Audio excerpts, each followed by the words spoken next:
is the Chief Executive Officer of Treasury Consulting LLP, and today we would be covering a dedicated video about the same topic, which is private placement platform. But this time we would be covering a topic which is known as funding patterns.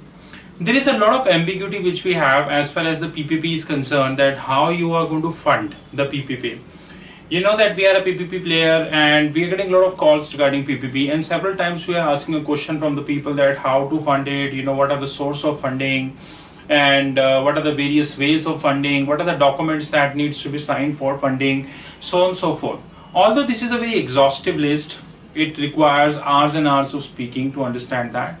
But we are making here roughly 20 minutes video, 25 minutes video to make you understand what are the 4 different type of funding patterns we do have. Across PPP, we have a different type of funding patterns, and all the funding patterns require different set of documentation. We are not here talking about the documentation, because if we here add documentation, then it's going to be more than 2 hours of video, which is quite not possible for us to have on the YouTube. But in case you have any requirement about the PPP, about the documentation, you can give us a call. We are a PPP player, and currently we are managing roughly $100 billion of deal in the PPP. You can contact us anytime. Apparently speaking, these are the 4 types of funding pattern which we have in the PPP. Number 1, transfer of cash to PPP player, earmarking funding, tripartite repo funding. Tripartite repo funding is always be used in case of the monetized PPP. We just had a video about the monetized PPP, whereby the asset class are going to just the ownership of the asset class will be transferred from one party to another party, from a seller to the buyer, and seller to the buyer.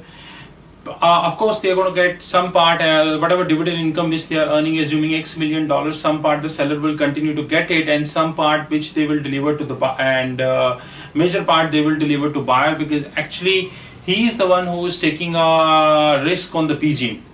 Right? So this tripartite repo funding pattern will only be used in the monetization funding, monetization private placement program.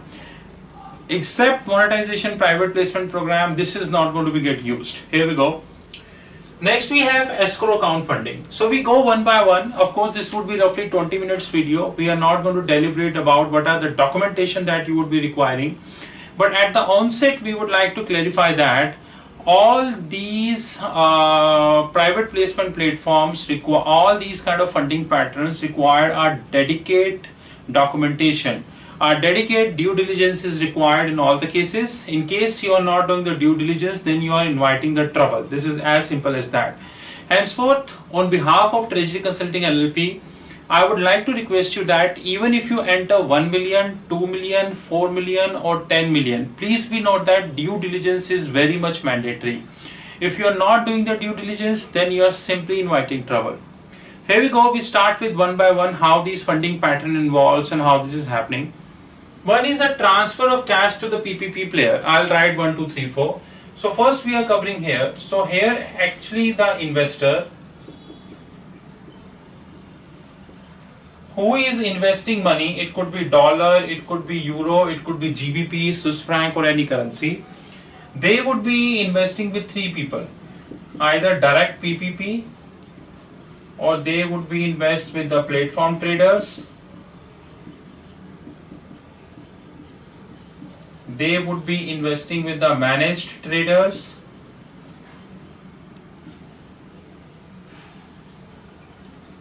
And they could be investing with something which is known as CTA, which is commodity trading advisors. So an investor will invest with one of them, and he will transfer the dollar from his bank account, assuming the bank account which he is maintaining with the Barclays UK, assuming he will transfer the money from the Barclays UK to all these different people, or could be one of them, could be all of them. It depends.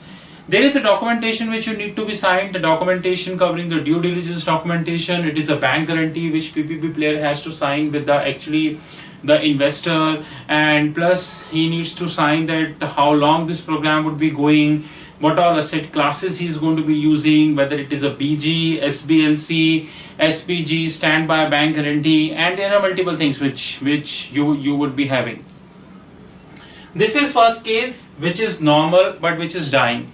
When PPP was established, this was roughly 90%. 90% of the transaction was happening using that route, but now not more than 10 to 12% of the transaction is happening via that route.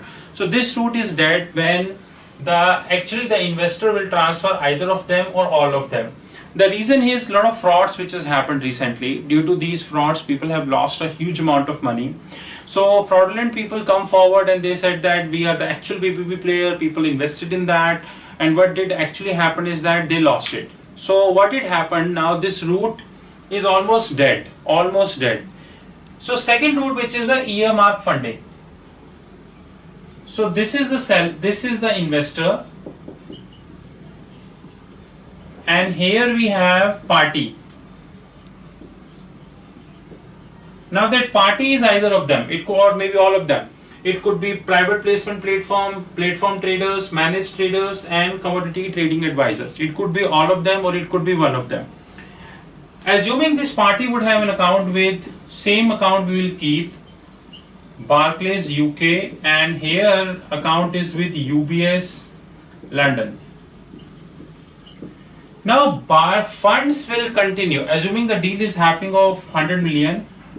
The funds will continue to be in the Barclays UK and it will never transfer to UBS London. However, as and when the party wants, the actual the fund manager or the trader wants, he can inform the investor and he can take the money from Barclays UK to the UBS.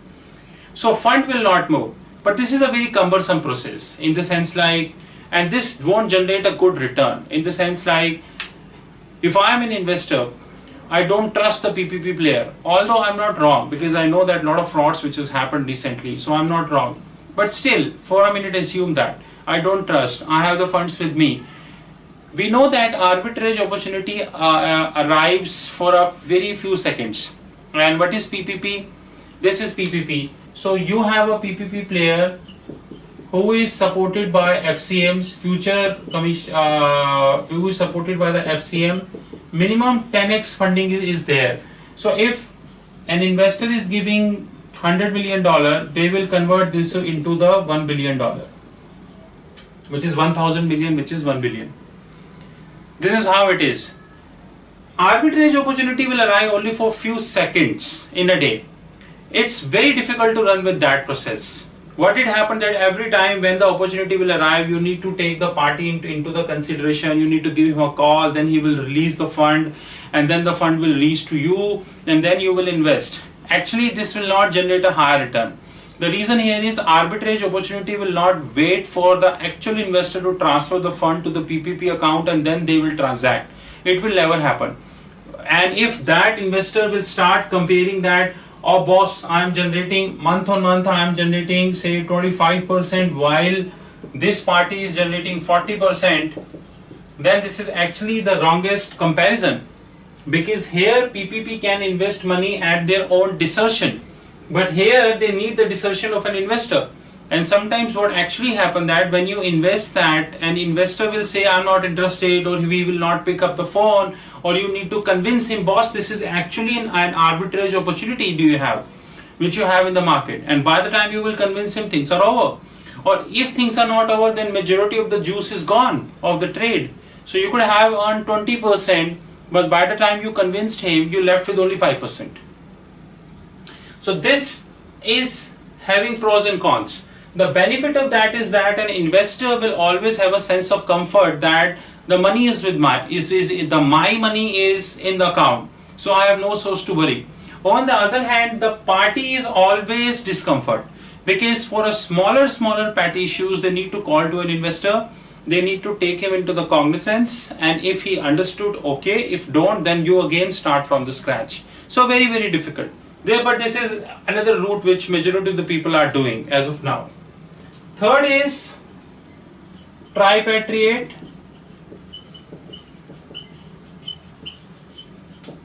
Actually, tripatriate repo used in the monetization, and in fact not in the monetization, in the higher class of the monetization, in the sense like I told you that the video which we have made, in this video we assume that the entire block would have been invested at one place. But what would if the complete block would not have invested at one place? So take an example. Suppose you would be having bonds, lands, zero coupon bonds, medium term notes, large term notes and all. And what a party would do, this investor will say, boss, this component which is corporate bonds, medium term notes, zero coupon bonds, commercial paper, certificate of deposit, all these will not be transferred to the PPP or associated, rather they will be transferred to a third party which is known as tripartite repo, and he is between you and the PPP. But there are a lot of issues which we have in that regards. The issue which we have, first of all, to finding a tripartite repo is not an easy. Another thing is the fees. If he is holding your funds, then he would be charging the fees. So whatever income you would be generating, that income would surely be reduced by his fees. And the fees is not in cents. It's not in few percentages. This is a high percentage, especially in the case of PPP. So suppose you have a portfolio of $1 billion here, assuming, and suppose the return which you are generating 40% month on month, assuming all our hypothetical numbers which we are taking, then in the tripartite repo, he will not take less than 5% to 8% as a commission. Another problem which we have in the tripartite repo is actually the valuation issues. Nobody ever thought about that. What valuation issues do you have? This tripartite repo will act like an exchange. Like in an exchange traded derivative, the difference between the exchange traded and OTC, the biggest derivative is if we take other issues like liquidity and other things apart, OMS and EMS apart, the issue which is of valuation, which is mark to market. Every day exchange is doing mark to market. So sometimes you are plus, sometimes you are minus. That is a different fact that it's a zero sum game at the end. So here valuation issues would come. And what kind of valuation issue he would be coming? He would start giving you the valuation calls. Example, maintenance margin. Example, variation margin. Take a simple example, and again there are a lot of issues which we have subject to capital appreciation and capital depreciation. In tripartite, we are planning a separate video on the tripartite repo very soon, next week. And another issue which we have in the tripartite repo, that suppose the folio or the block got appreciated, then how would you transfer the benefit to the party? And suppose if it got depreciated up to a certain level, then how the party is going to be transferring? So expected shortfall is always an issue which we have here. Another issue which we have is that, assuming this is a $1 billion, we all take a simple example. Suppose this is a US party which holds a $1 billion of a portfolio. Tripartite repo hold this, right? Now what exactly it would happen that, assuming the Fed has increased the rate by 50 basis points in December, assuming, what did happen if the yield would rise, the value would decrease? Assuming this $1 billion, which actually was the scene before Fed, now it reduced to say $650 million. But the actual investment which PPP, the agreed between the investor and the PPP, is of $1 billion. Then this party immediately have to invest $350 million with the party. Another issue is that, assuming you have a security, assuming this is a medium term note, and assuming this belongs to a bank in US, and assuming this defaults. If it defaults, and assuming there is no CDS, then he is again gone.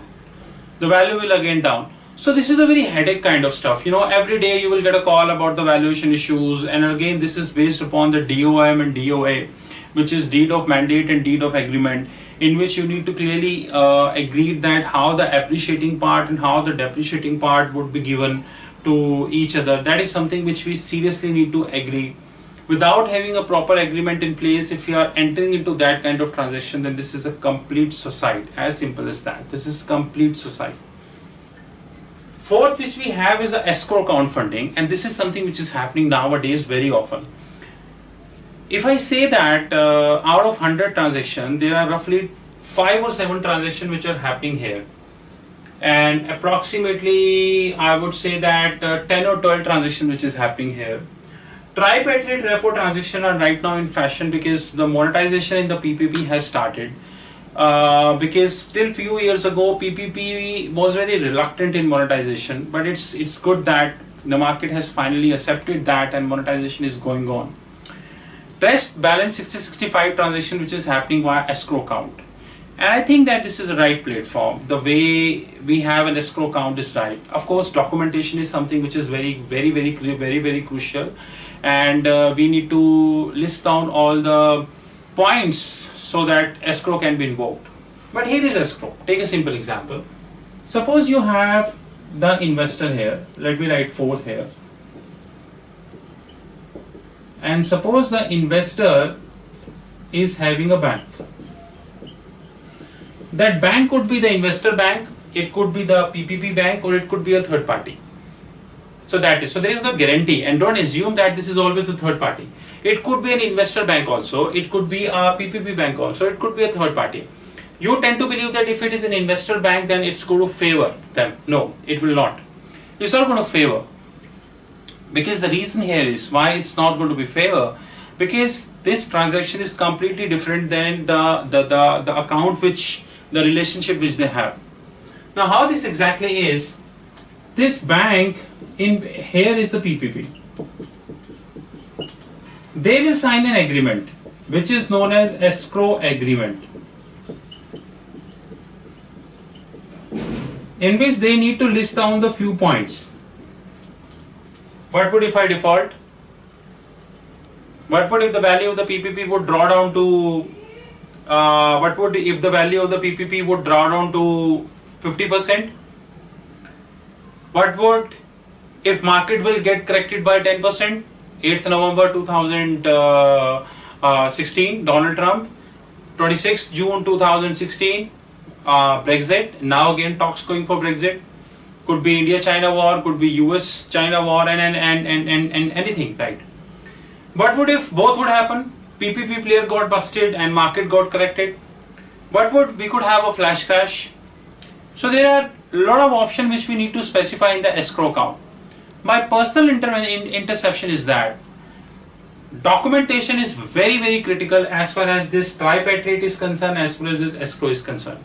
My again personal opinion is that there is a regular requirement, there is a need of, there is a regular requirement of amending this as well as this documentation. But if you're not doing that, then again we are inviting trouble. There are many cases which we have saw recently whereby a party entered into an escrow account and they have listed say 8 points, and 9th point happened and the PPP player busted. They went to court and the PPP player went scot-free. These parties start creeping about the PPP program, that everything is fraud. In fact, without quoting the name of a regulator, the regulator started saying that the PPP is a fraud. Boss, PPP is not a fraud. If you have signed an agreement 2 years ago and market is here changing every day and you are expecting that this document to hold true even 2 years down the line, then PPP is not a fraud. That is your fault. Before 8th November 2016, the way American economy used to react is completely different how it is reacting today because of Donald Trump. And it would completely be different how it would react after 6 months when the Trump would turn out to be a 1 year person, or probably 2 to 3 months down the line when he would complete the 1 year. So if I have an agreement which I have signed, which is an escrow agreement which I have signed during Obama administration, and I'm expecting that it would hold true during Trump administration also, it would be able to cover all the market volatility of the Trump administration also, and I don't want you to amend it, then this is my fault. This is not anybody's fault. Escrow, you need to make sure that all the points are in place. All the point has to be covered. If you are not covering the point, then this is the biggest mistake you are doing, and a regular update is required. One important thing which we should talk about escrow is that in an escrow, you should continue to have a watch on that party also, which is bank. I don't want you to name any bank, but recently we have saw that in one of the escrow funding, investor is healthy, PPP is healthy, everything is going good, this bank busted. Because of this bank busted, the escrow agreement between investor and PPP, it turned out to be good for nothing. So keep a watch on the escrow account also.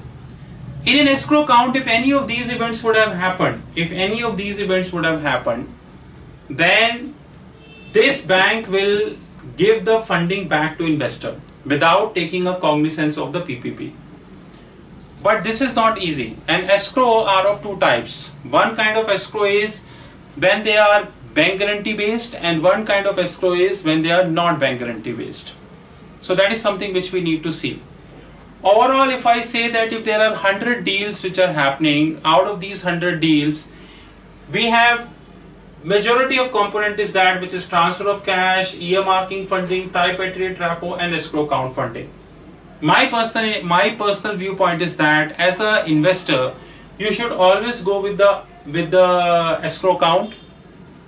In case you have any asset class, don't wind it up. Go with the tripartite repo. Majority of the time we saw a mistake which people are doing, they just wind it up. So don't wind it up. You just go with the tripartite repo. It will surely be help you. This is the purpose of the video. At the end, we would like to tell that Treasury Consulting LLP is now, I'm not saying is a leading player, but we have just started 2 months ago and we have approximately 100 billion deals in place. Our fixed income platform is in place, and our fixed income platform will surely be giving you a live platform of PPP. That live PPP platform would be able to cover each and everything. So here buyers will directly interact with the seller. So you might not be having any broker, you might not be having any third party, any mediator and all. Hopefully, if the blessings of Lord will continue, our fixed income platform by 2018 would act as an OMS, which is order management system, and subsequently EMS by 2019, which is execution management system, whereby parties will come online and transact with each other via Treasury Consulting LLP, like we have in Bloomberg and Reuters, wherein Bloomberg will act as a catalyst and Reuters will act as a catalyst. We are heading towards that transaction, and our fixed income platform will give you a lot of leverage in that regards. You are always welcome to connect with me at via website www.treasuryconsulting.in. My mobile number is 9899242978. My Skype ID is Rahul5327. My email is rahul.magan@treasuryconsulting.in. We continue to keep you posted about PPP. There are a lot of other videos which we are posting, and probably next week we are posting very good videos about MiFID, and wherein we are targeting banks, OMS, EMS, a lot of new things.